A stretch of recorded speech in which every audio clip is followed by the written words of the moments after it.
Thanks and welcome back to the Cannapreneur Partners Canna News Break. This is from Science Daily, and this is a good one for those of you who don't like protecting sex, I guess. So synthetic cannabidiol, better known as CBD, has been shown for the first time to kill the bacteria responsible for gonorrhea, meningitis, and legionnaires disease. This is interesting. CBD is becoming more and more recognized for its ability to combat a wide variety of ailments. We've seen evidence of it with cancers. Now we're seeing evidence of it killing gonorrhea, meningitis, legionnaires, which are bacteria-resistant disease. And this is huge. If CBD can be determined to help attack some, bacteria-resistant strains, this is a huge thing. This is an entire new form of medicine. Then, this is the first time CBD is shown to kill some types of gram-negative bacteria. These bacteria have an outer extra membrane, an additional line of defense that makes it harder for antibiotics to penetrate. So in Australia, gonorrhea is the second most commonly sexually transmitted infection, and there is no longer a single reliable antibiotic to treat it because the bacteria is particularly good at developing resistance. So these types of antibacteria-resistant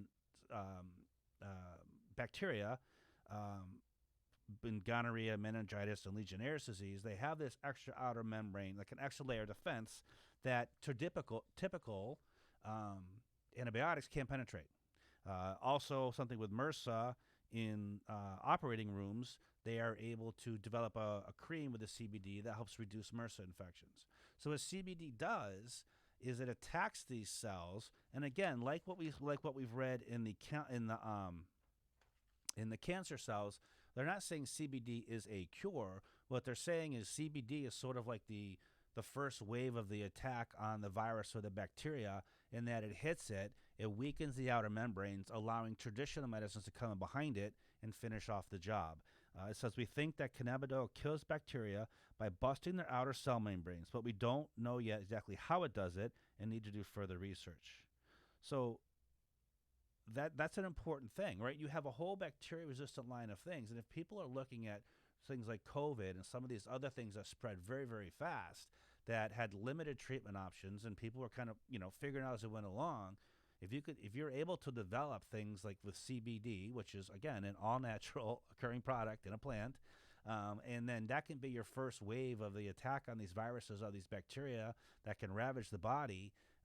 Meningitis is a horrible thing to have. That's amazing. And again, it's coming out day after day, week after week. We're seeing study after study after study that is showing us the incredibly medical beneficial aspects of this plant, either the entire plant or its cannabinoids or its various aspects can be incredibly helpful to people. So this is a big study, and this is important. We're really looking forward to seeing how they go on this, but it's encouraging, and it gives us more power to say, why doesn't the federal government legalize this so we can do this research ourselves in the U.S.? Stop giving this research capabilities to the rest of the world. Let's take it in the U.S.